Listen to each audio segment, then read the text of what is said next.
Students, मैं सिमरन स्वागत करती हूँ आप सभी का आशीष तिवारी यूट्यूब चैनल पर। आशा करती हूँ आप सभी अच्छे होंगे। मैं इस चैनल के माध्यम से आप सभी के लिए लेकर आई हूँ एक वीडियो लेक्चर सीरीज जो बेस्ड है आपके बीए प्रोग्राम सेमेस्टर 1 और 2 पर।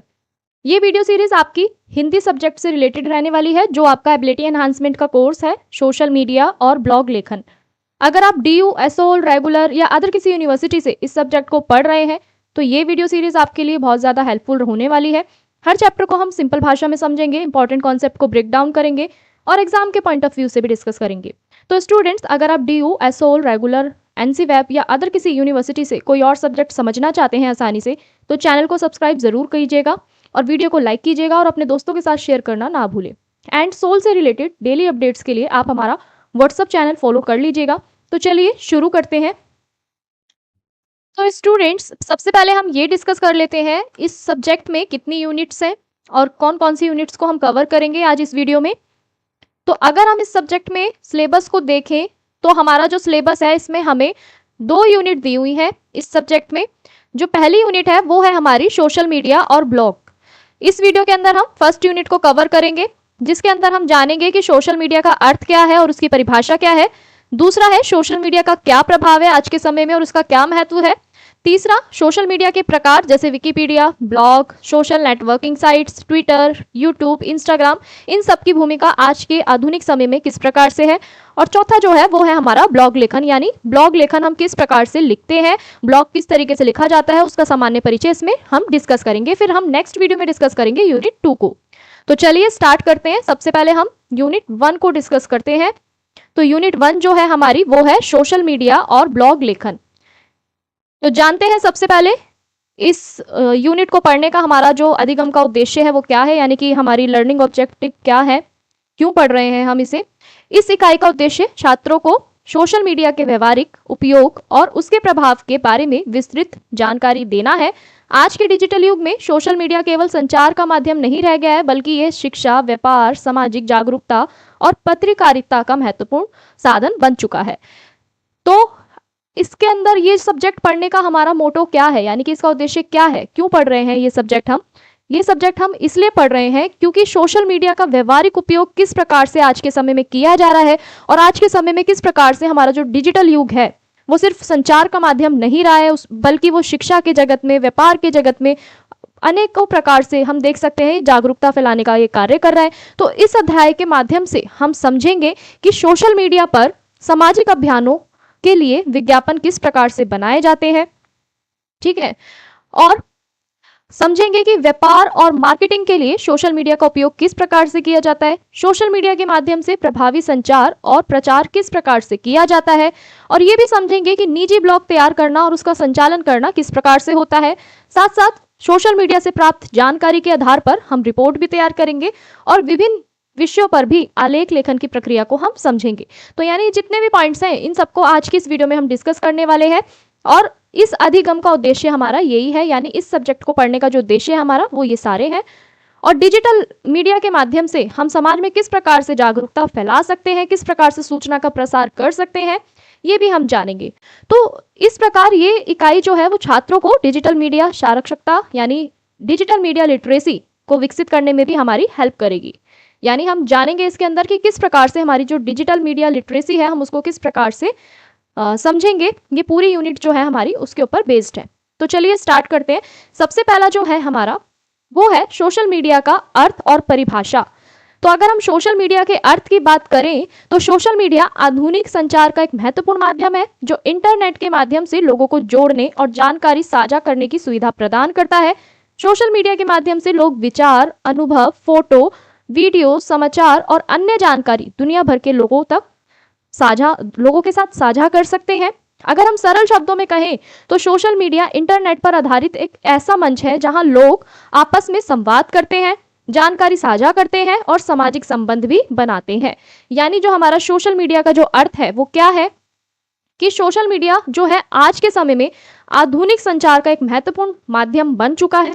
इंटरनेट के जरिए लोग कितने लोगों से आज के समय में जुड़ रहे हैं, जानकारियां प्राप्त कर रहे हैं, अपने विचार साझा कर रहे हैं, अनुभव, फोटोज, वीडियोस, इन सबको क्या कर रहे हैं, दुनिया भर से लोग शेयर कर रहे हैं, साझा कर रहे हैं और जानकारियां भी प्राप्त कर रहे हैं। तो आज के समय में जो इंटरनेट है जो हमारा सोशल मीडिया का जो इंटरनेट है वो एक ऐसा मंच बन चुका है जहाँ पे लोग सिर्फ आपस में संवाद ही नहीं करते, सिर्फ जानकारी ही साझा नहीं करते, बल्कि सामाजिक संबंध भी बनाते हैं।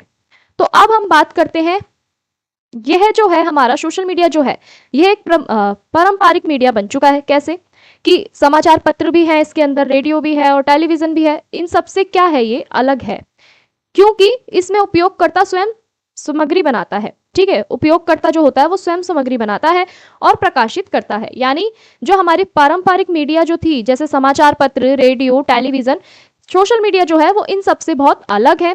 क्यों है? क्योंकि हम सोशल मीडिया पे जो भी उपयोगकर्ता होता है, यानी जैसे सपोज दैट अगर आप इंस्टाग्राम चला रहे हैं या कोई यूट्यूब पे कंटेंट डाल रहे हैं, तो ये इन सबसे अलग है। क्यों अलग है? क्योंकि सोशल मीडिया में जो उपयोगकर्ता होता है, जो भी सोशल मीडिया का उपयोग कर रहा होता है, वो अपनी सामग्री स्वयं बनाता है, यानी खुद का कंटेंट खुद बनाता है और उसे प्रकाशित करता है, यानी कि शेयर करता है। तो इस प्रकार से हमने जाना कि सोशल मीडिया का अर्थ क्या होता है। अब हम जानते हैं सोशल मीडिया की परिभाषाएं।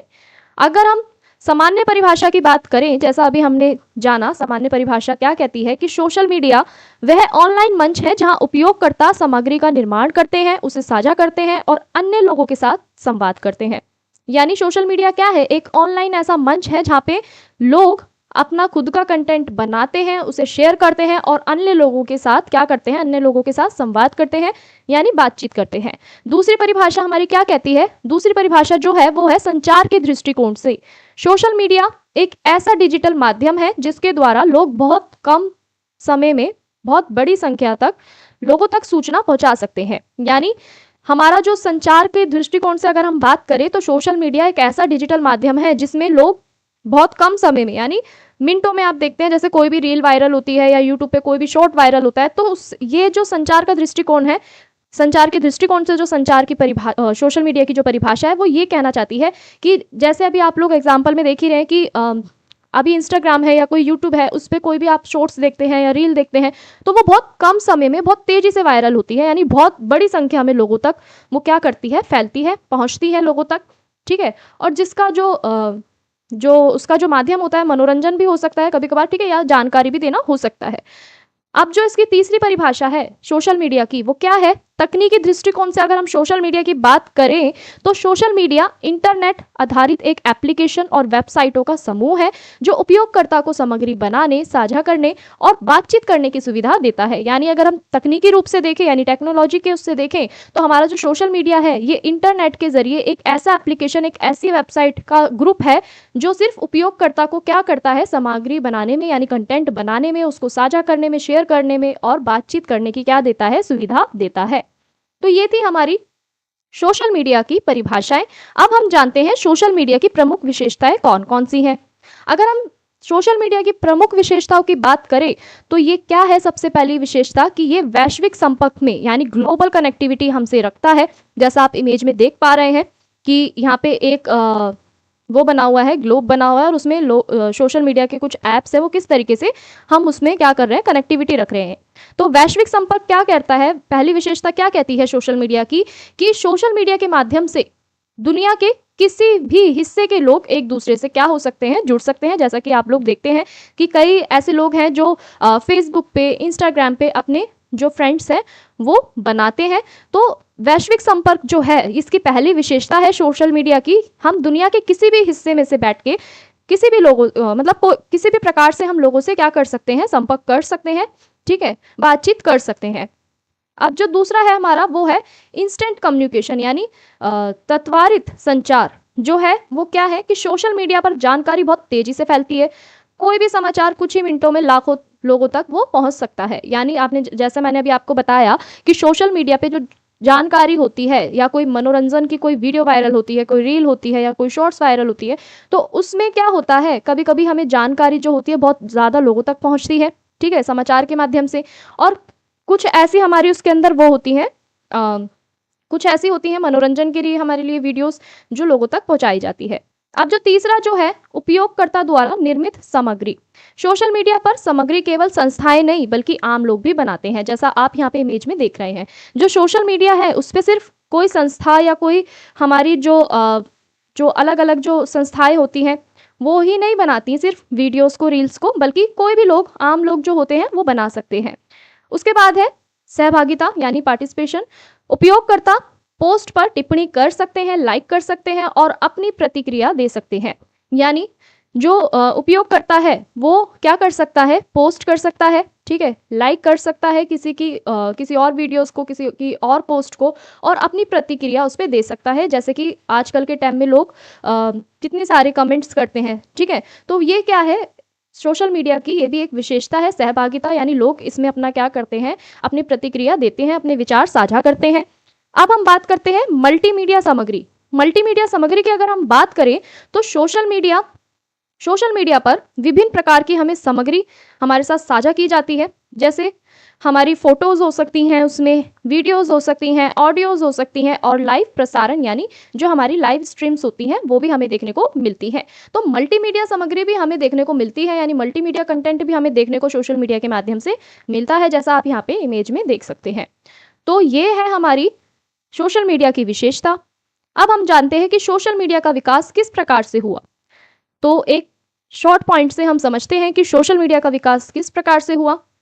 सोशल मीडिया का विकास इंटरनेट तकनीक के साथ धीरे धीरे हुआ। प्रारंभिक चरण क्या कहता है, सबसे पहला बिंदु क्या कहता है कि इंटरनेट के शुरुआती समय में लोग ईमेल और चैट के माध्यम से क्या करते थे, संवाद करते थे, बातचीत करते थे। फिर दूसरा जो हमारा पॉइंट है वो क्या कहता है, मध्य चरण क्या कहता है कि इसके बाद लोगों ने ब्लॉग और ऑनलाइन फोरम आए जहां लोग लेख लिखने लगे। यानी कि उसके बाद जब लोगों ने ईमेल और चैट के माध्यम से संवाद करना शुरू करा तो फिर लोगों ने क्या करा, ब्लॉग बनाना स्टार्ट करा, ऑनलाइन फॉर्म बनाना स्टार्ट करे, लिखने स्टार्ट करे। फिर जब आधुनिक चरण आया, यानी कि जो आज का समय जो चल रहा है, प्रेजेंटिंग टाइम जो है हमारा, आज के समय में जो हमारा फेसबुक है, ट्विटर है, इंस्टाग्राम है, यूट्यूब है, ये जैसे प्लेटफॉर्म्स सब की सब किसके अंतर्गत आ गए, सोशल मीडिया के अंतर्गत आ गए। तो सोशल मीडिया ने संचार के तरीके को पूरी तरीके से बदल दिया। जैसा अभी मैंने आपको यहाँ पे समझाया कि किस प्रकार से विकास हुआ, धीरे धीरे इंटरनेट के साथ विकास हुआ, जिसमें फिर लोग ईमेल के थ्रू, चैट्स के थ्रू संवाद करने लगे, फिर ब्लॉग लिखने लगे, ऑनलाइन फॉर्म लिखने लगे। फिर अब जो आधुनिक युग जो हमारा चल रहा है, इसके अंदर फिर इन सब की जगह किसने ले ली, फेसबुक ने, ट्विटर ने, इंस्टाग्राम ने और यूट्यूब जैसे प्लेटफॉर्म्स ने इनकी जगह ले ली, और सोशल मीडिया ने संचार के तरीके को पूरी तरीके से बदल के रख दिया। तो अब हम बात करते हैं सोशल मीडिया का प्रभाव और उसका महत्व। अगर हम सोशल मीडिया के प्रभाव और उसके महत्व की बात करें तो सामाजिक जीवन पर इसका क्या प्रभाव है ये जानते हैं। सोशल मीडिया ने लोगों के आपसी संबंधों को बिल्कुल बदल दिया है। अगर हम इसका सकारात्मक प्रभाव देखें तो दूर रहने वाले लोगों से संपर्क बनाए रखना आसान हो गया है, ठीक है। तो सामाजिक प्रभाव हमें किस प्रकार से देखने को मिला कि लोगों ने आपसी संबंध बनाना स्टार्ट करे, यानी सोशल मीडिया के जरिए किसी भी कोने में आप बैठ के, दुनिया के किसी भी कोने में बैठ के आप किसी से भी संपर्क में आ सकते हैं, किसी से भी आप बातचीत कर सकते हैं। तो सामाजिक जीवन जो है इससे हमारा बिल्कुल पूरी तरीके से बदल चुका है।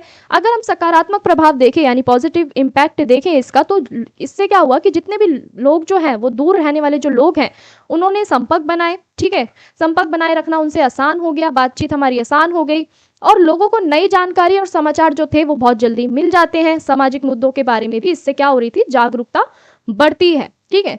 तो सामाजिक प्रभाव जो था हमारा वो किस प्रकार से था सोशल मीडिया का, ये हमने जाना। और ये क्या करता है, समाज में विचारों का भी आदान प्रदान करता है, यानी कि हमारी जो मेंटालिटी होती है, जो हमारे विचार होते हैं, सोच समझ जो होती है, ये उसको भी दर्शाता है। इसके साथ साथ इसका नकारात्मक प्रभाव भी है, यानी कोई भी चीज होती है तो उसका एक सकारात्मक और एक नकारात्मक प्रभाव होता ही होता है, यानी कमियां और अच्छाइयां होती हैं। इसी प्रकार से सोशल मीडिया के भी जो नकारात्मक प्रभाव है वो कौन कौन से हैं ये जान लेते हैं।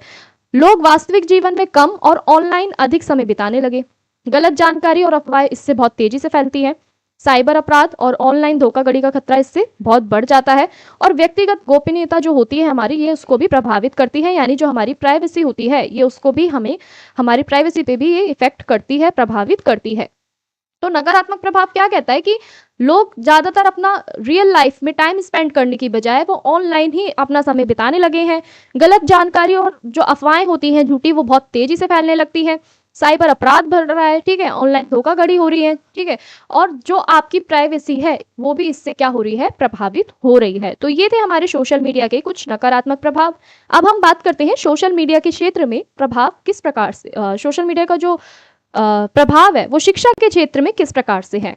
अगर हम शिक्षा के क्षेत्र में इसके प्रभाव की बात करें तो आज सोशल मीडिया का जो शिक्षा का जो आज सोशल मीडिया शिक्षा का एक महत्वपूर्ण साधन बन गया है। किस प्रकार से बन गया है कि शिक्षा में उपयोग इसका किस प्रकार से किया जा रहा है। आजकल ऑनलाइन कक्षाएं बच्चों की चल रही हैं, ठीक है। कई स्टूडेंट्स हैं जो ऑनलाइन कक्षाएं दे रहे हैं।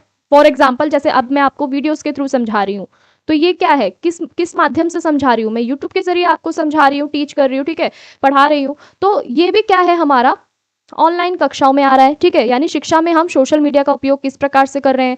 दूसरा, अध्ययन सामग्री का साझा करना। जैसे आप हमारे टेलीग्राम ग्रुप पे से नोट्स को लेते हैं, ठीक है, सेंड करते हैं हम नोट्स आपको टेलीग्राम ग्रुप पे, तो आप वहां से नोट्स को पढ़ सकते हैं। शैक्षणिक वीडियो, जैसे मैंने अभी आपको बताया कि जिस प्रकार से हमें शिक्षा से संबंधित जितनी भी हमारी वीडियोज होती हैं वो हमें यूट्यूब के माध्यम से, इंस्टाग्राम के माध्यम से और हमें टेलीग्राम के माध्यम से हमें देखने को मिलती है। और छात्रों और शिक्षकों के बीच भी जो संवाद है, जो बातचीत है, वो बहुत ज़्यादा इससे सरल हो गई है।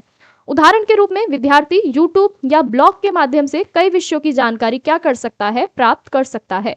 यानी आज के समय में जो विद्यार्थी हैं वो यूट्यूब से और ब्लॉग के माध्यम से शिक्षा से संबंधित जितनी भी जानकारियां हैं वो उसे प्राप्त कर सकते हैं आसानी से, और अपने जो संज्ञान है, जो उनकी जो नॉलेज है, उसको वो बढ़ा सकते हैं। अब हम बात करते हैं व्यापार और व्यवसाय में इसका क्या महत्व है सोशल मीडिया का। आज लगभग सभी कंपनियां सोशल मीडिया का उपयोग करके अपने उत्पादों और सेवाओं के प्रचार के लिए करती हैं। यानी आपने ज़्यादातर देखा होगा जितनी भी कंपनियां होती हैं वो सोशल मीडिया के माध्यम से अपनी एड्स को, जो भी उनके प्रोडक्ट होते हैं, जो भी उनकी सर्विसेज होती हैं, सेवाएं होती हैं, उनका वो प्रचार करती हैं, जैसे आप यहाँ पे इमेज में समझ पा रहे हैं।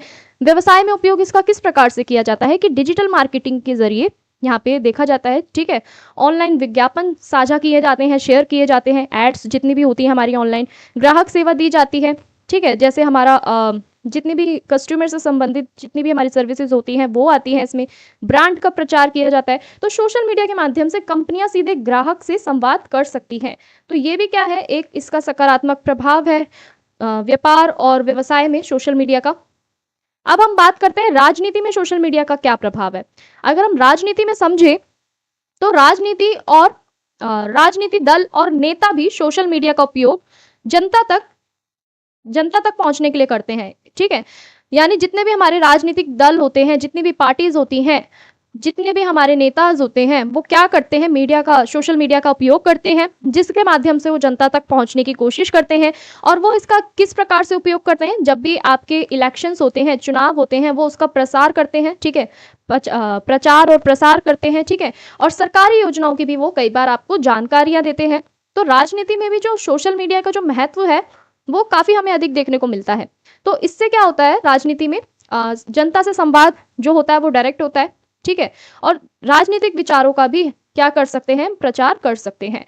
तो इस तरीके से सोशल मीडिया जो है वो राजनीतिक रूप से भी प्रभावित करता है। अब हम बात करते हैं सोशल मीडिया के प्रकार की, कि सोशल मीडिया के प्रकार कितने होते हैं। सोशल मीडिया के जो प्रकार होते हैं वो कई प्रकार के होते हैं, ठीक है।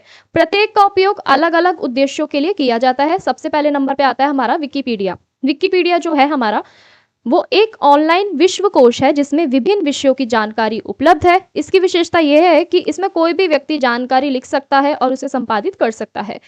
यानी जो विकिपीडिया जो है वो हमारा एक ऑनलाइन विश्वकोश है जिसके अंदर आप अपने जानकारियां शेयर कर सकते हैं, किसी भी टॉपिक से रिलेटेड आप उस पर लिख सकते हैं, ठीक है, और उसको जानकारी को साझा कर सकते हैं लोगों तक। अब हम इसकी विशेषताओं की बात करें विकिपीडिया की, तो पहली विशेषता क्या है कि ये मुफ्त का एक ज्ञान का सूत्र है, यानी आपका फ्री जो नॉलेज है उसका एक ये रिसोर्स है। दूसरा, कई भाषाओं में ये उपलब्ध होता है, ठीक है, और ये निरंतर क्या होता रहता है, अपडेट होता रहता है। तो विकिपीडिया जो है हमारा एक ऑनलाइन वो है, वेबसाइट है जिसपे आप अपने विचारों को साझा कर सकते हैं, किसी भी विषय के बारे में जानकारी लिख सकते हैं, और इसकी विशेषताएं कुछ इस प्रकार हैं। अब हम जानते हैं इसके महत्व को। विकिपीडिया छात्रों, शिक्षकों और शोधकर्ताओं के लिए बहुत उपयोगी है क्योंकि इससे किसी भी विषय की प्रारंभिक जानकारी प्राप्त की जा सकती है। यानी जो विकिपीडिया जो है वो शिक्षकों के लिए, शोधकर्ताओं के लिए, ठीक है, बहुत ज़्यादा उपयोगी होता है। क्यों? क्योंकि हम किसी भी उसमें जानकारी इसकी हम प्राप्त कर सकते हैं, किसी भी विषय के बारे में हम इसमें जानकारी को प्राप्त कर सकते हैं। अब हम बात करते हैं ब्लॉग की। अगर हम ब्लॉग की बात करें तो आजकल के समय में एक जो ब्लॉग जो है, ब्लॉग क्या होती है, एक हमारी वेबसाइट होती है, ठीक है। ब्लॉग एक प्रकार की वेबसाइट होती है जहां लेखक अपने विचार और अनुभव लेख के रूप में प्रकाशित करता है। ब्लॉग व्यक्तिगत भी हो सकता है और पेशेवर भी हो सकता है। यानी जो हमारा ब्लॉग राइटिंग जो होता है वो क्या होती है, एक वेबसाइट होती है जिसपे आप अपने विचारों को, अनुभवों को प्रकाशित कर सकते हैं, लिख सकते हैं, या फिर आप इमेजेस के थ्रू या वीडियोस के थ्रू भी अप्लाई कर सकते हैं। ब्लॉग जो होता है हमारा वो व्यक्तिगत रूप से भी हो सकता है और किसी पेशेवर को भी हो सकता है। यानी कि जो पेशेवर, जो आपका प्रोफेशन है उससे रिलेटेड भी आप जो आपका ब्लॉग है उसको आप साझा कर सकते हैं। अब हम जानते हैं ब्लॉग की विशेषताएं कौन कौन सी है। सबसे पहली विशेषता, नियमित लेख प्रकाशित होते हैं, यानी आपको इसमें डेली अपने जो लेख होते हैं उन्हें प्रकाशित करना होता है। दूसरा, पाठक अपनी प्रतिक्रिया इसमें दे सकते हैं। जो भी पाठक होते हैं, पढ़ने वाले होते हैं ब्लॉग को, वो अपनी फीडबैक दे सकते हैं, ठीक है, कमेंट कर सकते हैं। दूसरा कि किसी विशेष विषय पर आप इसमें जानकारी दे सकते हैं। तो ये थी हमारी ब्लॉग की विशेषताएं। अब हम जानते हैं सोशल नेटवर्किंग साइट्स कौन कौन सी हमारी होती हैं। अगर हम सोशल नेटवर्किंग साइट्स की बात करें तो ये साइट्स लोगों को आपस में जोड़ने का काम करती है। इनके माध्यम से लोग अपने मित्र, परिवार और सहकर्मियों से जुड़े रहते हैं। यानी यहाँ पे जैसे आप इमेज के माध्यम से देख ही रहे हैं, हमारा फेसबुक हो गया, इंस्टाग्राम हो गया, ट्विटर हो गया, ये सब क्या है, हमारी सोशल नेटवर्किंग साइट्स है। ये हमें मित्रों के साथ बातचीत, संवाद के लिए, ठीक है, साझा करने में हमारी मदद करते हैं। दूसरा, अब हम इसकी बात करते हैं इसकी विशेषताओं की। इसकी विशेषता क्या है कि पहली विशेषता है कि व्यक्तिगत इस पे आपको प्रोफाइल बनाना होता है, यानी इंडिविजुअल आपकी प्रोफाइल होती है। दूसरा, ये मित्रों को भी जोड़ता है, संदेश भी भेजता है और फोटो और वीडियो को भी साझा करता है। अब हम बात करते हैं सबसे पहले ट्विटर की। ट्विटर की अगर हम बात करें तो ट्विटर क्या है, एक माइक्रो ब्लॉगिंग प्लेटफॉर्म है, ठीक है। ट्विटर क्या है, एक माइक्रो ब्लॉगिंग प्लेटफॉर्म है जहां लोग छोटे छोटे संदेश साझा करते हैं। इन संदेशों को हम क्या कहते हैं, ट्वीट कहा जाता है। अगर इनकी विशेषताओं की बात करें तो ये संक्षिप्त संदेश होते हैं, इसमें हैशटैग का प्रयोग किया जाता है और समाचार और अपडेट हमें यहाँ पे ज्यादातर देखने को मिलती है। और इसका उपयोग अक्सर जो हमारे पत्रकार होते हैं, नेता होते हैं, सार्वजनिक व्यक्तित्व होते हैं, वो ही इनका उपयोग करते हैं, ठीक है। यानी जो आपके मीडिया के क्षेत्र से जितने भी आपके रिपोर्टर्स हैं, ठीक है, नेता हैं, ये सब किसका उपयोग करते हैं, ट्विटर का उपयोग करते हैं, जानकारी को साझा करने के लिए, समाचार को अपडेट करने के लिए। अब हम बात करते हैं यूट्यूब की। अगर हम यूट्यूब की बात करें तो यूट्यूब क्या है, एक वीडियो साझा करने वाला प्लेटफॉर्म है। ये दुनिया का सबसे बड़ा वीडियो प्लेटफॉर्म माना जाता है। इसका उपयोग शैक्षिक वीडियो, मनोरंजन वीडियो, समाचार वीडियो और ट्यूटोरियल से भी संबंधित होता है। यानी आप देख सकते हैं कि वीडियो पे यूट्यूब पे हमारी कितनी सारी शैक्षिक वीडियो ऐसे हैं, ठीक है, एजुकेशन से रिलेटेड, आपकी एंटरटेनमेंट से रिलेटेड, कोई मूवी, कार्टून या कोई शो, ठीक है, समाचार, डेली आपको जो न्यूज़ेज आपकी जो आती है, न्यूज़ वगैरह, आप उसको भी देख सकते हैं। ट्यूटोरियल यानी कि कोई चीज़ अगर आपको नहीं आ रही है समझ में, या आपको खाना बनाने नहीं आ रहा है, कुकिंग से रिलेटेड, आप वहाँ पे वो ट्यूटोरियल देख सकते हैं और ट्यूटोरियल से फिर आप अपनी जानकारी प्राप्त करके उसको सीख सकते हैं। तो आज कई लोग यूट्यूब के माध्यम से शिक्षा और रोजगार के अवसर भी प्राप्त कर रहे हैं। अब हम बात करते हैं इंस्टाग्राम की। इंस्टाग्राम जो है हमारा मुख्य रूप से फोटो और वीडियो साझा करने का एक प्लेटफॉर्म है। ये विशेष रूप से युवाओं के बीच लोकप्रिय है। क्यों है इंस्टाग्राम लोकप्रिय युवाओं के बीच में, जानते हैं इसकी कौन कौन सी ऐसी विशेषता है जो इसे लोकप्रिय बनाती है। अगर हम इसकी विशेषताओं की बात करें तो फोटो और वीडियो पोस्ट करना, ठीक है, यानी आप इंस्टाग्राम पे अपनी फोटो वीडियोस को पोस्ट कर सकते हैं। स्टोरी फीचर भी आपको यहाँ पे देखने को मिलते हैं, रील्स भी आप यहाँ पे बना सकते हैं। तो इंस्टाग्राम का उपयोग मनोरंजन के लिए, प्रचार के लिए, व्यक्तिगत अभिव्यक्ति के लिए आप कर सकते हैं, ठीक है। यानी आप अपने एंटरटेनमेंट के लिए कर सकते हैं, किसी भी चीज़ की अगर आपको प्रचार करना है, एडवर्टाइजमेंट देनी है, तो आप इसका इंस्टाग्राम का उपयोग कर सकते हैं। और व्यक्तिगत अभिव्यक्ति यानी कई लोग जो है अपनी रील्स बनाने में वो बहुत ज़्यादा इंटरेस्टेड होते हैं, तो वो व्यक्तिगत रूप से भी इसके ऊपर अपनी जानकारी को साझा कर सकते हैं, ठीक है, और इसका उपयोग कर सकते हैं। अब हम बात करते हैं ब्लॉग लेखन की। ब्लॉग लेखन का सामान्य परिचय सबसे पहले हम जानते हैं। ब्लॉग लेखन का अर्थ क्या होता है? ब्लॉग लेखन वह प्रक्रिया होती है जिसमें कोई व्यक्ति किसी विषय पर ऑनलाइन लेख लिखकर उसे इंटरनेट पर प्रकाशित करता है। यानी ब्लॉग जो क्या होता है हमारा, वो होता है कि कोई व्यक्ति जो है किसी भी टॉपिक के ऊपर एक लेख लिख रहा है, यानी कि एक उस टॉपिक के बारे में एक पूरी डिटेल में अपने विचारों को साझा कर रहा है और उसको एक क्या कर रहा है, इंटरनेट पे उसे शेयर कर रहा है, यानी प्रकाशित कर रहा है। तो वही हमारा क्या कहलाता है? ब्लॉग लेखन कहलाता है। ब्लॉग लेखन आधुनिक समय में डिजिटल पत्रकारिता और व्यक्तिगत अभिव्यक्ति का भी एक महत्वपूर्ण माध्यम बन गया है। अब इसके उद्देश्य जानते हैं। ब्लॉग लेखन के उद्देश्य क्या क्या हो सकते हैं, ये भी जानते हैं। अगर हम ब्लॉग लेखन के उद्देश्यों की बात करें तो ब्लॉग लेखन जो है हमारा, सबसे पहला उद्देश्य इसका क्या है कि ये जानकारी हमें प्रदान करता है। दूसरा, विचार अपने व्यक्त करने का हमें अवसर देता है, अनुभव साझा करता है और पाठकों को भी क्या करता है, ये एक प्रकार से शिक्षित करता है। तो आपका जो ब्लॉग लेखन है उसके उद्देश्य जो होते हैं वो कई प्रकार से हो सकते हैं, ठीक है। जो हमारा लास्ट वाला उद्देश्य है वो है हमारा मनोरंजन के हिसाब से भी हम कह सकते हैं कि मनोरंजन के लिए भी कई लोग क्या करते हैं, ब्लॉग लेखन लिखते हैं, ठीक है। अब हम जानते हैं ब्लॉग लेखन के प्रकार कितने होते हैं, यानी ब्लॉग लेखन जो होते हैं हमारे कितने होते हैं। तो पहला जो प्रकार है ब्लॉग लेखन का वो होता है व्यक्तिगत ब्लॉग। इसमें लेखक जो होता है अपने जीवन के अनुभवों को साझा कर सकता है, एक्सपीरियंस को, अपने थॉट्स को, ठीक है, शेयर कर सकता है, साझा कर सकता है। दूसरा, शैक्षिक ब्लॉग जो होता है इसके अंदर आपको शिक्षा से संबंधित जानकारी दी जाती है, ठीक है। यात्रा ब्लॉग जो होता है आपका ट्रैवल से संबंधित होता है। आप किसी भी अपनी यात्रा का कोई भी अगर आपने ट्रैवल करा है, ठीक है, कोई यात्रा करी है तो आप उसका अनुभव साझा कर सकते हैं, शेयर कर सकते हैं। कहाँ कहाँ आप मतलब कहाँ कहाँ आपने ट्रैवल किया है, कहाँ कहाँ पे आपने घूमा है, तो आप उस स्थान की भी जानकारी लोगों तक इसके माध्यम से पहुंचा सकते हैं। चौथा जो है हमारा तकनीकी ब्लॉग। तकनीकी ब्लॉग जो होता है इसके अंदर हमें इंटरनेट से संबंधित जानकारी दी जाती है, ठीक है। तो अब जो पांचवा जो इसका प्रकार है ब्लॉग का वो है व्यावसायिक ब्लॉग। अगर हम व्यावसायिक ब्लॉग की बात करें तो कंपनियां अपने उत्पादों और सेवाओं के प्रचार के लिए ब्लॉग लिखती है, यानी बिजनेस में भी, कमर्शियल भी इसका उपयोग किया जाता है। कोई कंपनी है अपना प्रोडक्ट लॉन्च कर रही है या कस्टमर सर्विसेज के लिए वो क्या करती हैं, ब्लॉग को लिख सकती हैं। अब हम जानते हैं ब्लॉग लेखन की संरचना किस प्रकार से होती है। एक अच्छा ब्लॉग व्यवस्थित रूप से हमें लिखा जाता है। किस प्रकार से लिखा जाता है, सबसे पहले जो होता है उसका मुख्य भाग होता है। अगर हम मुख्य भाग की बात करें तो ब्लॉग लेखन की जो संरचना होती है वो किस प्रकार से किया जाता है। तो सबसे पहले अगर हम मुख्य भाग की बात करें तो सबसे पहले जो आता है ब्लॉग लेखन में आपका शीर्षक आता है जो एकदम अट्रैक्टिव यानी आकर्षक और स्पष्ट होना चाहिए, यानी क्लैरिटी से भरा होना चाहिए। फिर आपका परिचय आता है, जो भी आपने विषय यानी जो भी टॉपिक आपने डिसाइड करा है ब्लॉग लेखन के लिए, आप उसका एक शॉर्ट नोट यानी शॉर्ट इंट्रो कह सकते हैं, संक्षिप्त में आप परिचय दे सकते हैं। तीसरा, मुख्य भाग जो हमारा होता है विषय से संबंधित जो आप विस्तृत जानकारी देते हैं, यानी ब्रीफ में जब आप अपने टॉपिक को अपनी लैंग्वेज में एक्सप्लेन करते हैं तो वो हमारा मुख्य भाग में आता है। चौथा, फिर उदाहरण या किसी तथ्य को लेकर यानी कोई भी फैक्ट या कोई भी एग्जांपल देके आप उस जानकारी को समझने के लिए और अच्छे से समझाने के लिए कोई भी जानकारी, कोई भी विषय उससे संबंधित आप एक एग्जाम्पल दे सकते हैं, एक तथ्य दे सकते हैं, फैक्ट जारी कर सकते हैं जिससे लोग आसानी से उसे पढ़ के समझ सके। पांचवा जो होता है हमारा वो होता है निष्कर्ष। एंड में आप जो भी आपका विषय था उससे संबंधित आपको जितना भी समझ में आया आप उसका जो निष्कर्ष है उसको प्रस्तुत कर सकते हैं। तो ये थे हमारे ब्लॉग लेखन की जो हमारी संरचना है वो किस प्रकार से होती है, किस प्रकार से ब्लॉग लिखा जाता है। अब हम जानते हैं ब्लॉग लेखन का महत्व।